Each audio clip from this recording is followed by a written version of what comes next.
नमस्कार। आइए शुरू करते हैं पंचतंत्र का प्रथम तंत्र, मित्र भेद।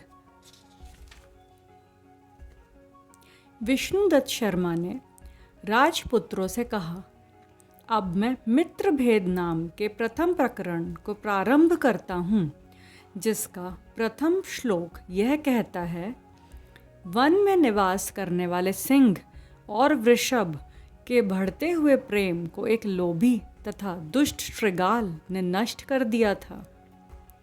इसकी कथा इस प्रकार है। दक्षिण के किसी राज्य में महिला रोप्य नाम का एक नगर था।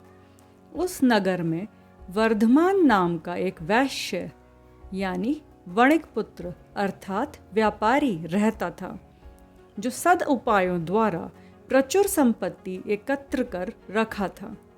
किसी दिन रात्रि में सोते समय उसके मन में यह विचार आया कि प्रचुर संपत्ति के रहने पर भी मुझे धनोपार्जन का कोई और अन्य उपाय सोचना चाहिए तथा तदनुसार प्रयत्न भी करना चाहिए, क्योंकि कहा गया है कि इस विश्व में ऐसी कोई भी वस्तु नहीं होती जो धन के द्वारा प्राप्त नहीं की जा सकती है। अतएव बुद्धिमान व्यक्ति को प्रयत्नपूर्वक धन का ही उपार्जन करना चाहिए। इस विश्व में ऐसी कोई विद्या, ऐसा कोई दान, ऐसा कोई शिल्प, ऐसी कोई कला एवं ऐसी कोई दृढ़ता, शूरता या स्थिति नहीं है जिसका वर्णन याचकगण धनिकों की प्रशंसा करते समय नहीं करते हों।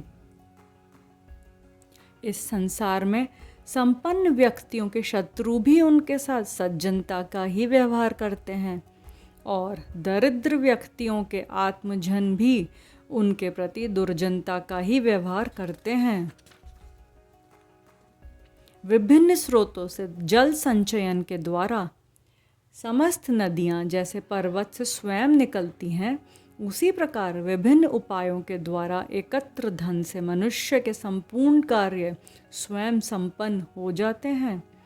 धन का ही यह प्रभाव है कि अपूज्य मनुष्य भी पूज्य, अगम्य स्थान भी गम्य और अवंद्य व्यक्ति भी वंद्य हो जाता है।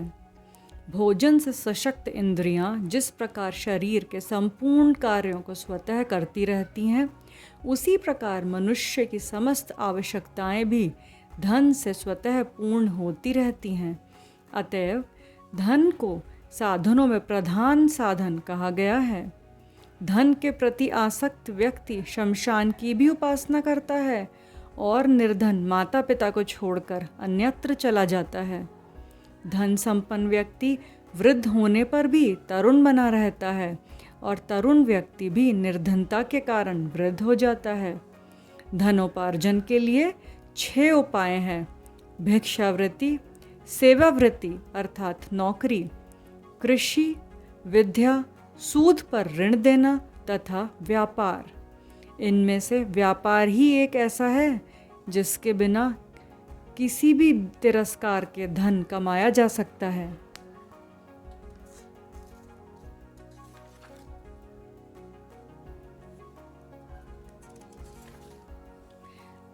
आगे बहुत देर तक विचार करने के पश्चात मथुरा में बिकने योग्य वस्तुओं को गाड़ी पर लदवाकर उसने श्रेष्ठ जनों की आज्ञा से शुभ मुहूर्त में मथुरा की ओर प्रस्थान किया। उसकी गाड़ी को खींचने वाले सज्जीवक और नंदक नाम के 2 बैल थे, जो उसके घर में ही जन्मे और पाले पोसे गए थे। उनमें से एक सज्जीवक नाम का वृषभ यमुना की कछार में पहुंचते ही दलदल में फंस जाने के कारण जुए को तोड़कर वहीं बैठ गया। उसकी इस अवस्था को देखकर वर्धमान नाम का वह व्यापारी बहुत दुखी हुआ और करुणा से द्रवित होकर 3 दिन तक उसने अपनी यात्रा स्थगित रखी। उसकी इस अवस्था को देखकर अन्य साथियों ने कहा, सेठ, एक बैल के लिए सिंह तथा व्याघ्र आदि हिंसक पशुओं से युक्त इस वन में रुककर आपने सभी व्यापारियों को और व्यक्तियों को प्राण संकट में क्यों डाल दिया है? कहा भी गया है कि बुद्धिमान व्यक्ति को किसी छोटी वस्तु के लिए बहुत बड़ी वस्तु की हानि नहीं करनी चाहिए। इस संसार में व्यक्ति की बुद्धिमत्ता इसी में समझी जाती है कि वह छोटी वस्तु को सहर्ष त्याग कर बड़ी वस्तु की रक्षा कर ले। आज के लिए बस इतना ही। धन्यवाद। आगे की कड़ी जारी रखेंगे।